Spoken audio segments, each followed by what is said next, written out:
Today, we're zeroing in on 4 core narrative threads that will, I think, completely redefine your understanding of dragons. First, the true nature of dragons and their unique power, what they are at a fundamental, almost divine level. Yeah, beyond just scales and fire. Second, the epic dragon war that shaped Tamriel, detailing the rise of their tyranny and the unexpected rebellion that followed. It's a huge part of the history. Absolutely foundational. Third, we'll take a truly mind-bending journey to the mysterious continent of AKAVIR and its profound, often unsettling links to dragonkind. That's where things get really weird in the best way. And finally, we'll return to the World Eater himself, Alduin, and the prophecy of the Dragonborn. Get ready to delve into a universe far richer than you might have imagined.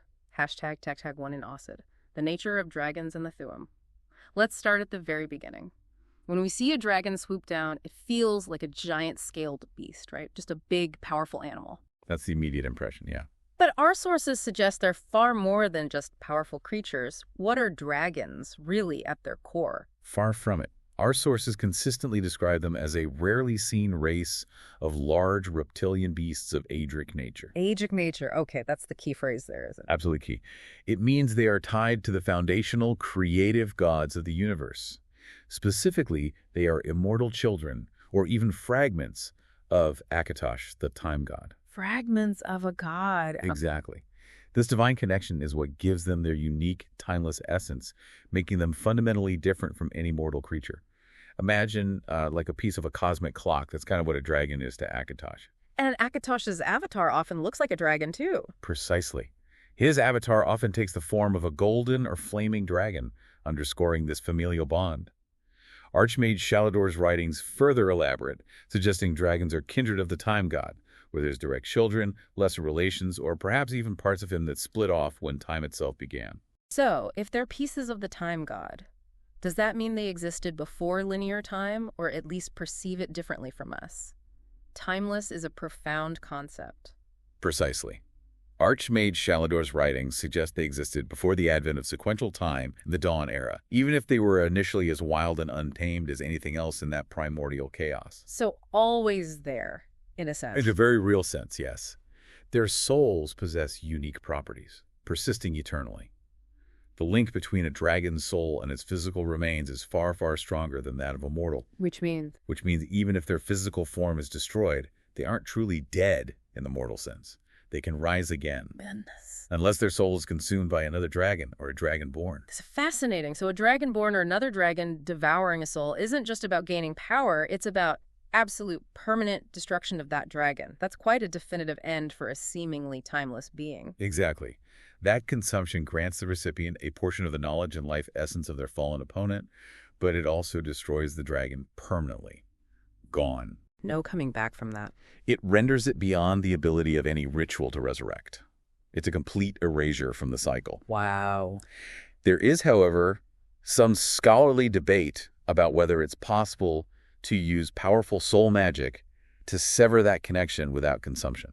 Oh, like what happens then? Well, that leads to theories on whether the soul then dissolves or perhaps returns to Akatosh himself. We don't really know for sure. So the very act of a dragon's death and soul absorption is a metaphysical event, not just a physical one. Absolutely. It's fundamental to their nature. Here's where it gets really interesting.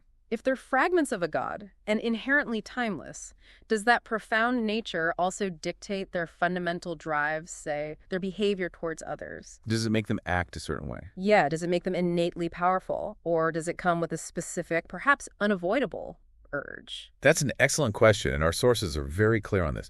It means they possess an innate urge to dominate others that is near impossible to overcome. An urge to dominate. Okay, that explains a lot about their history with mortals. It's central to their being, and it manifests in every aspect of their existence, from their interactions with mortals to their internal squabbles. But they aren't just brutes, are they? No, despite this powerful drive, they're not mindless brutes. Far from it. They are blessed with remarkable intelligence, capable of complex thought, and are susceptible to profound emotions like pride and, interestingly, melancholy. A melancholy. Yes. They're distrustful, even of each other, constantly assessing power dynamics. Yet, paradoxically, they can be driven mad by prolonged captivity and isolation. So they need some kind of interaction, even if it's based on dominance. It indicates a somewhat social nature, despite their inherent urge to dominate. In the mind of a dragon, power and being right are often one and the same, which is why battles between them are not merely physical contests. Right, they're like debates. Often deadly verbal debates, yeah. Yeah. Decided by the strength of their Thu'um and their will. And their social pacts, like Sosmir, the blood allegiance. That sounds incredibly binding, especially for beings driven by domination. How do they reconcile that drive with such a profound bond? It is described as a mystically binding pact and an unbreakable bond, stronger than any vow uttered by a mortal. It's how a dragon pays its debts, a debt of honor, cunning, or power. So it's still tied to power in a way. Exactly. This reflects their deep-seated values of strength and cunning. A true dragon understands that sometimes the most dominant move is to honor a binding agreement. It shows foresight, maybe. Wisdom. Precisely. Showcasing not only power, but also wisdom and foresight. Their culture emphasizes being keenly aware of strengths and weaknesses so as not to fall prey to them, wary of betrayal, but paradoxically, not hesitating to betray if it strategically benefits them. Always playing the long game. And always looking deeper than surface explanations. They are urged to persevere and seek glory when faced with challenges, always soaring higher, never truly yielding. It's a pragmatic approach to dominance, then. Recognizing that sometimes a temporary alliance, or debt repaid, can lead to greater power in the long run. It's complex. Beyond their physical presence, their very being seems to influence the world around them, right? It's not just about what they do, but what they are. It feels like they emanate power. Indeed. Dragons have a profound affinity for magic. They are sensitive to and can sense arcane phenomena across vast distances, like a sixth sense for the magical currents of the world. So they can feel magic happening. They can even perceive a magic source, its age, and even a dragon's disposition or illness just by its arcane signature. Wow. And being children of Akatosh. As children of Akatosh, they are especially attuned to the flow of time, able to sense events that disrupt or break its flow, almost as if they can feel ripples in the cosmic timeline. Like a disturbance in the force, but for time. Sort of, yeah. This attunement allows them to devour things beyond the physical, such as souls, life force, or even the lunar energies of Jode's core. Jode's core. What's that? A raw magical energy derived from the celestial bodies that influence Nirn. Consuming these can dramatically increase their size and even change their physical form. So they can absorb non-physical energy, too. Yes, and a dragon's mere presence can even affect the environment. For example, the long imprisonment of the dragon Lotfulan infused his fort with a palpable icy malice. Just by being there. Just by being there. And Yolnahkrin's return to a dormant caldera stoked the sleeping mountain's fire once more. It's a clear demonstration of their inherent, powerful influence on the world around them. Okay, let's talk about the Thu'um, or the dragon shout. Most people probably associate it with spitting fire, like a fiery breath weapon. A classic dragon move. Right, but that's a dramatic simplification, isn't it? That's barely scratching the surface of what the voice truly is. It's a significant understatement, you're right. Dragons don't breathe fire or frost in the way a creature might exhale. They speak it. They speak fire. The Thu'um is their native language, but it's more than just communication. It's a form of tonal architecture and raw power. Tonal architecture. Explain that. To put it simply, imagine if speaking a word didn't just convey meaning, but literally vibrated the fabric of reality, bending it to your will. Okay. It's like sculpting with sound, where specific arrangements of words, often 3, embodying concepts of force, element, or specific actions, manifest directly as a physical effect. So the words are the effect. Their words don't just describe reality, they literally reshape it. It's an act of pure will and deep knowledge, where incanting a word in the dragon language is akin to bending creation to their command. This is why it's so fundamental to their being. So their names aren't just names, then. They're actual words of power, embedded with the very essence of their Thu'um. That's quite a reveal for most listeners, thinking about how we use names. That's right. Dragon names are typically formed of 3 monosyllabic words that, as a whole, may be rendered as a shout. 3 words making a shout, like a built-in power signature. Exactly. This is why each dragon name is unique, allowing them to address each other across vast distances through the inherent power of their voices. Can you give an example? Sure. For example, Odaving translates to snow hunter wing, which can be coherently rendered as winged snow hunter, giving a glimpse into his nature or abilities. Okay, Odaving, winged snow hunter. Got it. Other examples include Bazikasquastran, which means boldly wield storm, hinting at a powerful, aggressive shout. Sounds intimidating. Or Soloknir, phantom sky hunt, suggesting stealth and precision. Even dragon priests often had names in the dragon language, though typically only 2 syllables, still carrying that resonance of power. That's incredible. It means every time a dragon introduces itself, it's essentially performing a minor shout, or at least activating a fragment of its inherent power. You can think of it that way, yeah. A statement of their being. But how does this inborn talent differ from mortals using the Thu'um? Does it require the same innate connection, or is it purely a learned skill for them? That's an excellent thought. For dragons and Dragonborn, the Thu'um is an inborn talent. It's a part of their very being, a natural extension of their will and divine connection. It just is for them. Exactly. For mortals, however, it must be learned through rigorous study and incredible discipline, a process that can often take a lifetime of dedication. So, a lot harder for humans. Much harder. Yeah. This brings us to the Greybeards, the legendary masters of the voice who reside atop the throat of the world. Right, the monks on the mountain. They learned the Thu'um from Paarthurnax, Alduin's own younger brother, during the tumultuous Merithic era. Paarthurnax taught them, Alduin's brother. Yes, at the compassionate request of the goddess Kine, who took pity on mankind during the brutal Dragon War. This was a monumental turning point, I bet. as it allowed mortals to wield a power previously thought exclusive to dragons, fundamentally altering the balance of power. And the Greybeards practice the way of the voice, which sounds less like a weapon and more like a philosophy, almost a monastic discipline. It definitely is. How does that translate into their actions, especially with such immense power at their command? Why don't they intervene more? It absolutely is a philosophy. Their revered founder, Jurgen Windcaller, established a strict ban on using the Thu'um outside of times of true need, a profound philosophy born from the chaos of the Dragon War. True need. That sounds subjective. It likely is, but it emphasizes immense responsibility. The voice is not for petty squabbles, personal gain, or conquest. It's a force that can shatter mountains, and as such, must be wielded with the utmost restraint. Okay, so it's about control. Deep control and understanding. While the Greybeards don't take up arms directly, their combined voice is a thing of legend. It once blasted Izmir Wolfarth into ash. Whoa. And literally shook the world when they summoned Tiber Septim. So they can act powerfully. Oh, absolutely. Yeah. They serve as guides, most notably to the last Dragonborn, helping them understand and control this immense power. So it's not pacifism in the traditional sense. More like responsible power usage. Exactly. A profound understanding of the immense, almost destructive responsibility that comes with wielding the voice, and using it only when the balance of the world truly demands it. Which probably explains why some groups, like the Blades, might get frustrated with them. Precisely.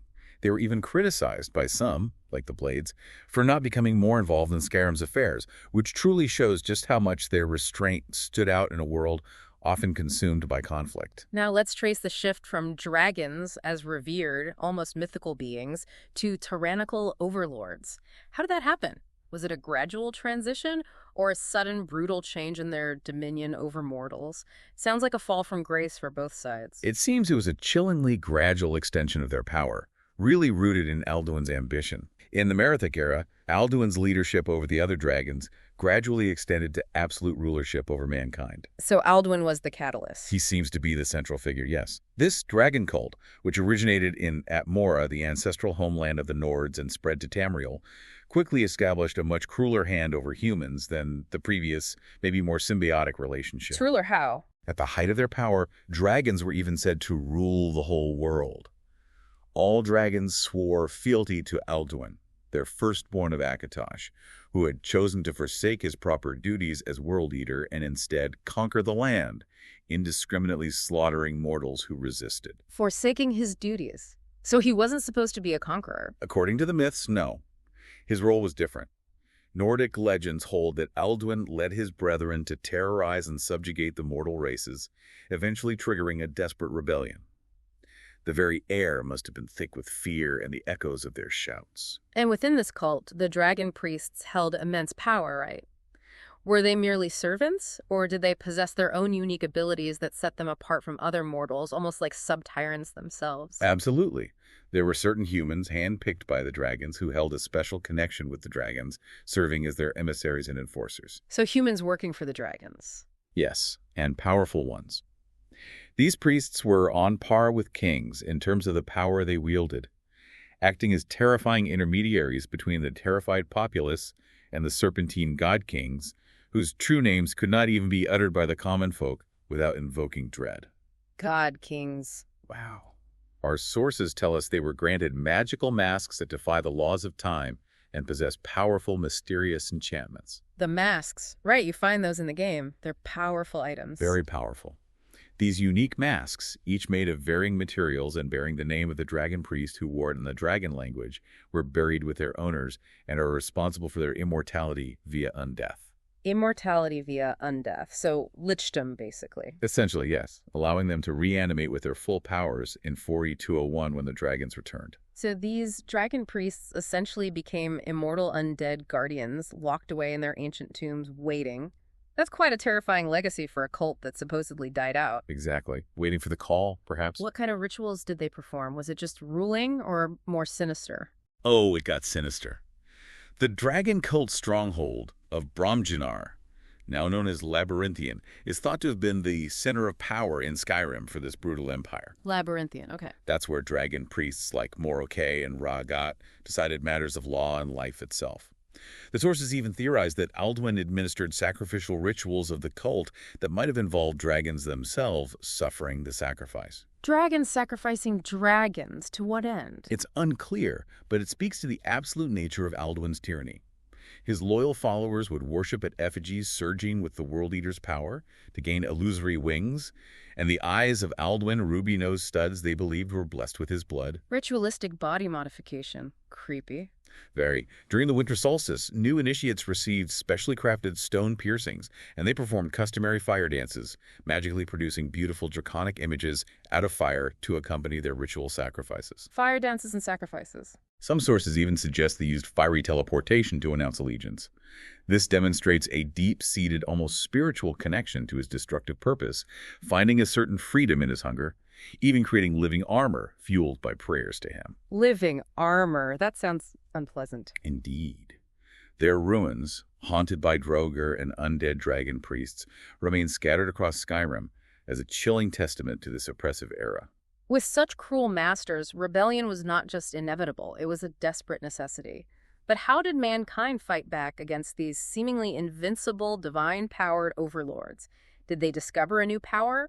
Or was it an internal conflict among the dragons themselves that provided the opportunity? It was a combination of both, a truly remarkable twist of fate and, some say, divine intervention.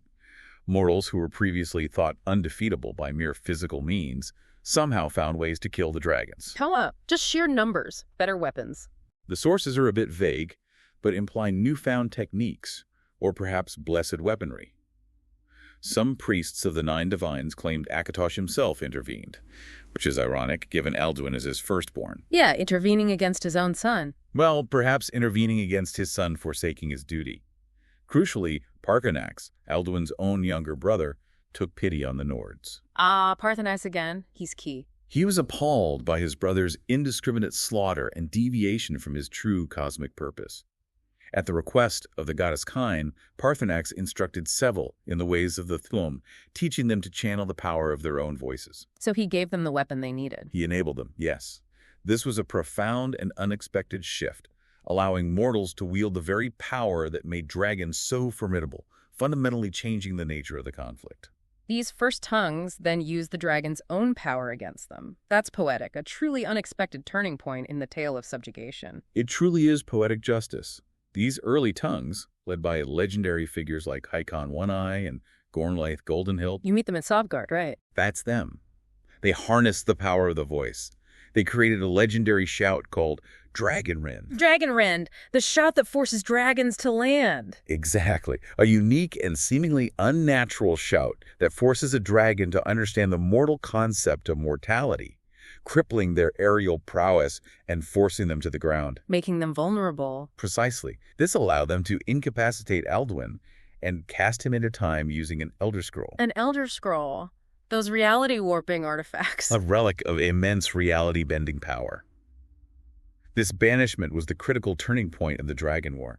With Alduin, their fearsome leader, banished from time, the remaining dragons were left vulnerable and disorganized. And this is also when the First Dragonborn shows up. It also marks the appearance of the First Dragonborn, Miraak, a powerful figure who, while instrumental in the war. Miraak. Yeah, he didn't end well. No, he would eventually fall from grace himself, succumbing to the temptations of forbidden knowledge and serving a Daedric prince, Hermaeus Mora. This highlights that even the heroes of this war had complex destinies. What was the immediate aftermath of Alduin's banishment and the rebellion's success? How did Tamriel, and specifically the Nords, change in the wake of such a monumental victory? Did they truly eradicate the dragon threat? The immediate aftermath was devastating for dragonkind. The remaining dragons were relentlessly hunted and killed until they were nearly extinct, their numbers drastically reduced across Tamriel. So, a genocide, basically. You could call it that.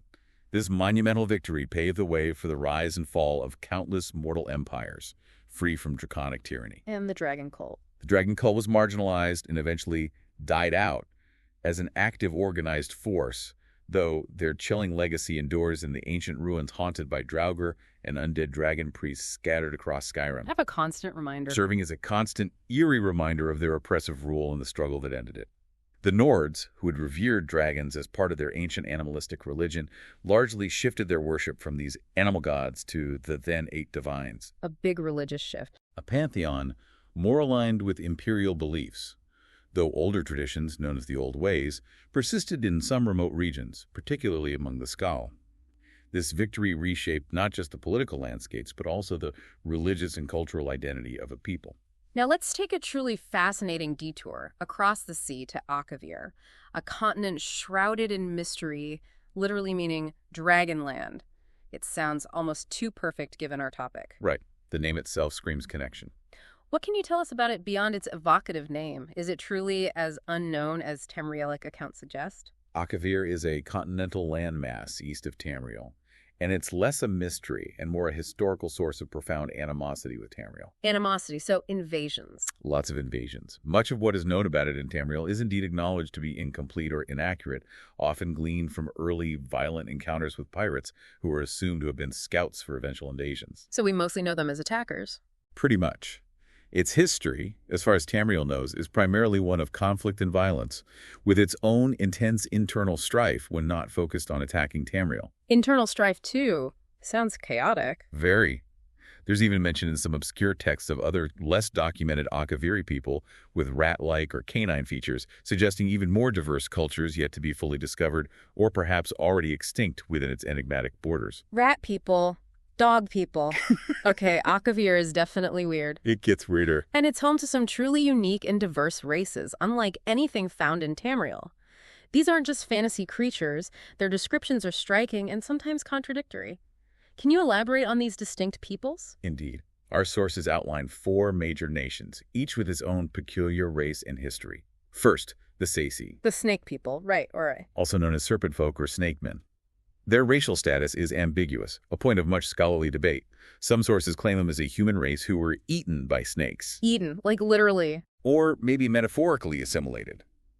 Others say they're true beast folk. Accounts describe them as humanoids, with some appearing indistinguishable from humans, while others have scaly feet or even the bodies of inverted gorgons, meaning human bodies with snake heads instead of hair. Okay, that's unsettling. They're even rumored to be shapeshifters, adding another layer to their mystery and unpredictability. And they're infamous for purportedly having eaten the men that lived in AKAVIR. Again with the eating. What does that mean? That statement's meaning is not clear, but could imply a literal vampiric consumption of their vital essence or a metaphorical subjugation, assimilation, and erasure of their culture. Their ancestry is linked to the wandering El-No-Fae, primordial spirits, suggesting a shared cosmic origin with other Tamrielic races. So they might be related to elves and humans deep down. Potentially. Then you have the Kamal. Snow demons. Ferocious snow demons, yes. Their names quite literally mean snow hell. They spend the brutal AKAVIR winter frozen solid and then thaw in summer to launch devastating attacks, often targeting the Tangmo. They freeze solid, like ice sculptures. Apparently. They launched a significant invasion of Tamriel in 2E572 under their king Edisum Dur Kamal. This invasion was unique because they bypassed Morrowind entirely, landing near Windhelm and sacking the city. Strange strategy. Oddly, They then headed south, ignoring Riften, marching into Stonefalls, where they were ultimately obliterated at Vivek's antlers by an unlikely alliance of Dunmer, Nord, and Argonian forces. Vivek got involved. The god Vivek himself summoned a colossal tidal wave that drowned most of their army. Astonishingly, remnants of the Kamahl even resurfaced later, briefly seizing the Ruby Throne in Cyrodiil. They just don't quit. Okay, who else? The Tang Mo. These are generous and kind monkey folk, and their name charmingly translates to the Thousand Monkey Isles. Monkey people. Are they like, nice? Described as very brave and simple, although some are believed to be insane, perhaps due to the constant threat from their aggressive neighbors. Maybe driven mad by constant war. Could be. There are various breeds of Tang Mo, suggesting diversity within their nation. They have successfully defended their lands from numerous enslavement attempts by other AKAVIR'S nations and have recently forged a crucial alliance with the Ka-Pu-Tun. Ah, the tiger people. The Ka-Pu-Tun, these are the powerful tiger dragons, a race of tiger-like cat folk. Tiger dragons, are they related to Khajiit? It's unknown to what extent they are similar or related to the Khajiit of Tamriel, though their feline nature invites immediate comparison. Although all of the AKAVIR'S races have fought each other at various times, the Ka-Pu-Tun consider the Tsaesci their greatest enemies. Why the Tsaesci specifically? Likely due to their history of aggression and, significantly, dragon subjugation, which we'll get to. Their alliance with the Tang Mo forms a significant power block on the continent, hinting at a coming shift in AKAVIR'S dominance. This is where the cosmic rabbit hole gets even deeper. The very name AKAVIR means Dragonland, and dragons are rumored to be from there. Is it truly possible that dragons actually originated on this mysterious continent, despite tales of them coming from Atmora as well? That would flip our understanding of their origins entirely. It's a very strong possibility, and the lore certainly supports it. While ancient tales of dragons also coming from Atmora exist, Maybe they came through Atmora? perhaps they arrived in Tamriel from Atmora, but Atmora wasn't their ultimate origin. The Tsaesci have a long and incredibly active history of hunting dragons. Hunting them, not worshipping or fearing them. Hunting them. At some point in the First Era or earlier, they sought to eat all of the dragons. Again with the eating. Seriously, what is with the Tsaesci and eating things? It seems to be their thing. This wasn't a casual hunt. It was a systematic extermination campaign. They were remarkably successful, managing to enslave the red dragons, using them as terrifying war mounts. They enslaved dragons and rode them into battle. Yes. While the black ones had fled to then Potun, the land of the tiger people. So the black dragons escaped them. For a time. This doesn't just suggest a native dragon population. It confirms a thriving, diverse dragon ecosystem on AKAVIR that the Tsaesci actively targeted and even subjugated, a stark contrast to Tamriel, where dragons dominated mortals. So the Tsaesci not only fought dragons but mastered them, at least some of them. That flips the script entirely on dragon-mankind relations compared to Tamriel, where dragons were the absolute masters. It certainly does, completely upending the power dynamic we're familiar with. How did this AKAVIR dragon-slaying tradition and these enslaved dragons eventually impact Tamriel? Well, after a devastating war with the tiger people, the dragons of AKAVIR were almost entirely wiped out by the Tsaesci. Wiped out. More so than in Tamriel. The sources suggest a far more definitive end than the dragons of Tamriel experienced after the Dragon War. The Tsaesci themselves brought this fierce crusade against the dragons to Tamriel when they launched their massive invasion in 1E 2703. Okay, so their invasion was about dragons. Their primary goal wasn't just conquest. They were searching for the Dragonborn here, whom they found in Emperor Remand I. They were looking for the Dragonborn. Why? They believed the Dragonborn was a key figure, perhaps a weapon, in their ongoing war against dragonkind. They saw the Dragonborn as a living weapon against the Dova, making their invasion a highly targeted, dragon-centric campaign. Wow. And this interaction with the Tsaesci, even in defeat, had a monumental impact on Tamriel, far beyond the immediate military engagements. It sounds like they fundamentally changed imperial culture. Absolutely monumental. After their decisive defeat by Remand I at Pale Pass, a legendary military triumph. Remain beat them back. He did. The Tsaesci swore fealty to him, impressed by his power and dragonborn nature. From their ranks, the renowned AKAVIR Dragon Guard was formed. The Dragon Guard, the precursors to the Blades. Exactly. Renowned dragon slayers, and the direct predecessor of the Blades, the Emperor's elite personal guard. Their distinctive AKAVIR style for weaponry, armor, and heraldry, including the architectural design of Cloud Ruler Temple, became deeply ingrained in imperial culture. So that cool AKAVIR aesthetic comes directly from them. Directly. Even the iconic red dragons that symbolize the Empire were originally AKAVIR war mounts, which speaks volumes about the lasting influence. The imperial symbol is an enslaved AKAVIR dragon. That's wild. It means much of what we associate with the imperial military aesthetic. Their discipline, their blades, even their national symbol has a deep AKAVIR, and by extension, a dragon-linked origin. And their military tactics, too. The Imperial Legion benefited immensely from their superior organization, tactical knowledge, and strict discipline. Even the Fighters Guild's initial proposal came from an AKAVIR veteran, further cementing their deep and often unacknowledged impact on Tamriel. Now, for one of the most provocative pieces of lore from AKAVIR, a story that truly makes you question the very nature of dragons. Tosh Raka, the tiger dragon emperor of the Ka-Po-Tun. This story is just wild. He became a dragon. Not just a metaphorical leader of dragons, but a literal, physical transformation from a tiger person into a dragon. Yes. It's a truly unique and mind-bending claim that challenges fundamental biological and even metaphysical assumptions in the Elder Scrolls. Tosh Raka, the revered leader of the Ka-Po-Tun, is rumored to be a divine being who was the first of his race to succeed at becoming a dragon. Rumored or confirmed? Well, the in-game book Mysterious AKAVIR is quite explicit on this point. It claims the change was indeed physical, and that Tosh Raka has all the characteristics of a dragon, with a tiger-like coloring, and is now the largest dragon in the world. The largest dragon, bigger than Alduin, bigger than any Tamrielic dragon. Apparently so. The truly colossal being. This isn't a mere title or a spiritual ascendancy. It's presented as a profound physical metamorphosis, blurring the lines of what a race truly means in this universe. So if a tiger person can physically transform into a dragon, what does that imply about the nature of dragons themselves? Are they truly a distinct race born of Akatosh's fragments? Or is dragon a more fluid state of being, an attainable form of ultimate power or transformation for any being in Mundus? Is dragonhood something you can achieve? Yeah, that throws everything we've just discussed into a different light. That's the million septum question, isn't it? This raises profoundly important cosmological questions. If dragons are fragments of Akatosh, inherently divine, does Tosh Raka's transformation suggest that other beings can ascend to a similar divine-adjacent state? Maybe by tapping into the same energy. Perhaps by tapping into the same primordial energies that birth dragons. It certainly implies that dragonhood might not be exclusively defined by lineage from Akatosh, or solely by being born a dragon, but also by a profound, perhaps magical metamorphosis. Challenging the very definition of what a dragon is. It suggests that draconic existence might be a pinnacle of power and a state of being that can be achieved, not just inherited, opening up startling possibilities about the potential for other beings to achieve similar forms of power. If a tiger person can become a dragon, what else is possible on AKAVIR?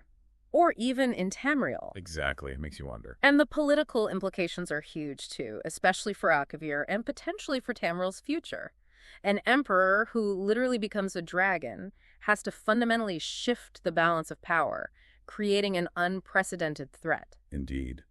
Under Tosh Raka's rulership, the former Potun were dramatically renamed to Ka-Po-Tun, a symbolic transformation reflecting their newfound power and ambition. A new name for a new age. This immediately turned them into a rival to the supremacy of Tsaesci, effectively creating a new superpower on the continent and shifting the internal AKAVIR dynamics. Challenging the snake people. The lore also explicitly states that after the ultimate defeat of the Tsaesci, which Tosh Raka, as a true dragon, would surely play a decisive role in the Ka-Po-Tun plan to invade Tamriel. They plan to invade Tamriel, led by a giant tiger dragon. That's the implication.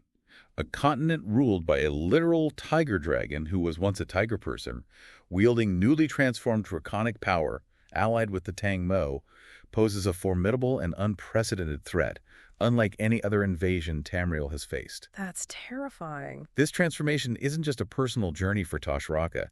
It's a geopolitical game-changer that sets the stage for future, potentially devastating conflicts that will once again draw dragons back into Tamriel's destiny. Bring it back to Tamriel. Let's reframe our understanding of Alduin. He's more than just a big, bad dragon. He's a cosmic force, an essential part of the grand cycle of existence in Nirn itself. Right, not just the main boss of Skyrim. He's not just a conqueror, he's a force of nature. Absolutely.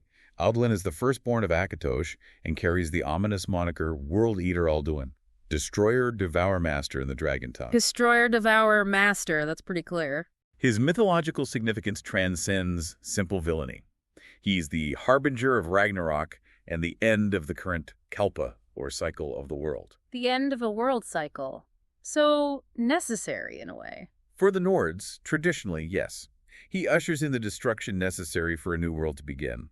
The Skald of Solstheim, an isolated Nordic tribe, even recognize a version of him as Thartog the World Devourer, a concept deeply embedded in their own ancient cosmology. Thartog. Another name, same concept. He doesn't just represent entropy. He is the inevitable conclusion of all things, the force that clears the slate for a new creation. And there's a common misconception that he's just another name for Akatosh, isn't there? Like they're the same being. Yes, a very common one, especially in imperial circles. But the Nords, at least traditionally, see them as distinct, a point of contention with some imperial scholars who try to conflate them. Precisely. A powerful text titled Alduin is Real by Thramgar Ironhead, a proud Nord, passionately argues against this conflation. Thramgar Ironhead sounds like a reliable source. He emphatically states that Akatosh is good. Everyone knows that. Yeah. But Alduin, he's the opposite of good. That Alduin is evil, true and true. So you see, Akatosh and Alduin can't be one and the same. Okay, pretty direct language there. Thramgar emphasizes that Akatosh is a spirit dragon, an abstract divine concept, while Alduin is a real dragon, with flesh and teeth and a mean streak longer than the White River. Spirit dragon versus real dragon. I like that distinction. This highlights the ancient Nordic tradition of viewing them separately, despite some imperial scholarly attempts to conflate them. The Nords rely on oral tradition and direct experience, like Martin Septim's transformation into an avatar of Akatosh, as evidence for their distinctness. Right. Martin became Akatosh, not Alduin. Exactly, asserting that the benevolent time god would not also be the destructive world eater. His return was foretold long ago, wasn't it? A warning carved in stone, waiting for the right moment to reemerge, essentially a countdown clock to the end of the world. Yes. His inevitable return was recorded with chilling specificity on Alduin's wall, built way back in 1E 2812 within Skyhaven Temple by the ancient Nords and AKAVIR'S dragon carved. Alduin's wall, another key piece of the puzzle. This AKAVIR'S sculptural relief serves as a detailed historical record of accumulated dragon lore and prophecy, specifically detailing the prophecy of the Dragonborn and 5 key historical events that would preface Alduin's return after his banishment by the Elder Scroll. So it literally showed the future signs. Yes. It was essentially a crucial gift to future generations, a dire warning and a precise guide containing intricate carvings that laid out the sequence of events leading to the World Eater's inevitable reappearance events like the Great War, the Markarth Incident, and the Civil War in Skyrim. All signs pointing to his return. A countdown clock, as you said. And his cult, even after his banishment, remained active and fervent, preserving the practices that honored his return. This wasn't just a forgotten deity. He had loyal followers awaiting his coming, ready to welcome him back with open arms. They certainly did, and their practices were quite disturbing. Loyal followers would worship at effigies surging with the World Eater's power to gain illusory wings and the eyes of Alduin. Those ruby-nosed studs again. Which were rumored to be ruby-nosed studs turned that color by his blood, a testament to their fanaticism. During the winter solstice, new initiates received specially crafted stone piercings, a permanent mark of allegiance. Intense devotion. They performed customary fire dances, magically producing beautiful draconic images out of fire to accompany their ritual sacrifices often of mortals, mind you, and even used fiery teleportation to announce their allegiance. A terrifying display. Sacrifices and fire magic. Standard evil cult stuff. They found a certain freedom in his hunger, embracing the chaos and destruction he represented, even going so far as creating living armor fueled by prayers to him, which would then bind itself to their bodies. Freedom and hunger. That's a dark philosophy. It demonstrates a deep-seated, almost spiritual connection to his destructive purpose. A belief that his hunger was not evil, but simply the necessary force of nature. So, with Alduin's prophesied return, there had to be a counter, a hero destined to face him. This brings us to the Dragonborn, the fabled champion whose destiny is intertwined with the dragons themselves. The necessary counterweight, yes. In 4E 201, precisely as foretold, Alduin reappeared at the throat of the world, cast forth from the time wound, where he had been banished thousands of years before. Bursting out of a time warp. Dramatic entrance. His younger brother, Paarthurnax, had faithfully awaited his return there ever since, meditating on the way of the voice. Paarthurnax was waiting for him. How? In a truly dramatic turn of events, a mysterious prisoner, accidentally caught up in an execution in Helgen, was revealed to be the last Dragonborn, the hero of this ancient prophecy. Right place, right time. Or wrong place, maybe. This seemingly random individual was thrust into a destiny shaped by millennia of lore, a destiny that would decide the fate of Nirn. And the link between the Dragonborn and dragons is more than just fighting prowess, it's soul deep. It's a literal connection to their essence, almost like they're two sides of the same coin. It absolutely is. Our sources state that both dragons and Dragonborn are fragments of Akatosh's soul. Fragments again. So the Dragonborn is part dragon, essentially. In soul, yes. This metaphysical connection grants the Dragonborn the unique, terrifying, and immensely powerful ability to absorb the souls of their quarry upon a dragon's death. Absorbing dragon souls. The iconic Dragonborn power. This doesn't just defeat the dragon, it permanently destroys that dragon, preventing any resurrection and stealing their power and inherent knowledge of the Thu'um. Stealing their knowledge. That's how they learn to shout so quickly. Exactly. This allows the Dragonborn to achieve in a short time what it takes others a lifetime to learn through rigorous study and discipline. It's not just absorbing raw magical power, it's absorbing their very essence and understanding of the voice. Which is why they're uniquely destined to face Alduin. As they share the same primordial source, they are literally made of the same stuff. The Greybeards recognized this innate power immediately, didn't they? Guiding this new hero, just as they did for legendary figures like Tiber Septim centuries before. It feels like they're the designated mentors. Yes. Like they did for Tiber Septim centuries earlier, the Greybeards called the hero to Hrothgar, formally recognizing them as Ismir, Dragon of the North, a title of immense reverence. Ismir, Dragon of the North. Heavy title. They provided essential instruction and guidance for the last Dragonborn's ultimate quest to defeat Alduin, teaching them the way of the voice and helping them master the immense, sometimes overwhelming power they inherited. But not everyone agreed with their methods, right? The Blades. Exactly. Their role wasn't without controversy. Their long-standing feud with the Blades, who view them as genocidal meddlers for protecting Parthenax. Because Parthenax used to serve Alduin. Precisely. This often created a tense vying for influence over the Dragonborn, highlighting the immense weight of this hero's choices and the complex moral landscape they navigated. Greybeards versus Blades, philosophy versus pragmatism. The Greybeards believed in balance and purpose, while the Blades were driven by a singular pragmatic goal: the eradication of all dragons, no exceptions. And Alduin's final defeat. Was it truly the end of him, the World Eater? Or does the cosmic cycle, his very nature, demand a different conclusion for such a fundamental force? It feels like something that vast can't just be gone. That's the chilling ambiguity at the heart of the prophecy, isn't it? The last Dragonborn, with the crucial help of three ancient Nord heroes, Hakon One-Eye, Gormlaith Goldenhild, and Veldir the Old, finally vanquished the World Eater in Sovgard. The final showdown in the afterlife. But crucially, Alduin's soul was not absorbed by the Dragonborn. Not absorbed. Why not? Or could not? The sources don't explicitly say why, just that it didn't happen. This detail is immensely significant, leading to the profound possibility that he may not have been completely destroyed. But he could come back. And will one day return to fulfill his role as the World Eater. This leaves his ultimate fate ambiguous, an eternal threat that looms over the cycle of time itself. Meaning his job isn't done yet. Suggesting that the World Eater's role is a fundamental recurring aspect of existence in Nirn, a cosmic necessity for renewal, not just a singular event to be permanently ended. So the world will end, eventually, by his hand. It means the threat of the world's end is never truly extinguished, merely postponed until the next Kelpa begins. #, conclusion. What an incredible journey we've taken today, seriously. From their divine origins as fragments of Akatosh to their cosmic destiny as World Eater, and the potential for any being to attain draconic power. Yeah, that's a lot to take in. It's clear dragons are so much more than just monsters to be slain. They're woven into the very fabric of existence. Absolutely. Their enduring legacy in Tamriel weaves through creation myths, early history, and pivotal conflicts that have shaped the continent for millennia.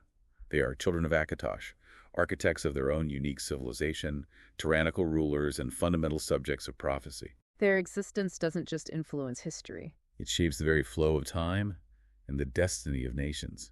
It's hard to overstate their importance. And their connection to AKAVIR, with tales of enslaved red dragons and the mind-bending physical transformation of Tosh Raka, truly shows just how far-reaching their influence is. Yeah, that AKAVIR stuff is wild. Shaping entire continents and profoundly challenging our notions of what dragon even means. Is it a race or a state of being? The Tsaesci, the foundational AKAVIR dragon guard that became the blades and the very symbolism of the empire, all carry indelible imprints of this profound cross-continental relationship with dragons. So much imperial identity traces back to AKAVIR and its dragons. And the cyclical nature of Alduin's role reminds us that the narrative of dragons in the Elder Scrolls universe is never truly over, but an ongoing cosmic dance between creation and destruction, a perpetual force in the universe. Always waiting for the next cycle. Or the next invasion from AKAVIR, perhaps. Right. So what does this all mean for you, the listener, who thought you knew dragons? You've now seen how deeply intertwined dragons are with the fabric of existence in Nirn. Hopefully, yeah. They're not just a part of the world, they embody its very essence, its time, its power, and its cycles of creation and destruction. They are, in a very real sense, the world itself. And this raises an important question for you to ponder, something to truly mull over. If dragons are fragments of a god, and beings like Tosh Raka can become dragons through profound transformation, The Tiger Dragon Emperor. what does that truly say about the potential for divinity, power, and metamorphosis for any being in Mundus? Are dragons simply a distinct race, or a profound state of being that reflects the very will of time itself, forever tied to the fate of the world? Maybe dragonhood isn't just about birthright. Perhaps, in the Elder Scrolls, true power is less about lineage and more about will and transformation, accessible to more than just the divine. Something to think about.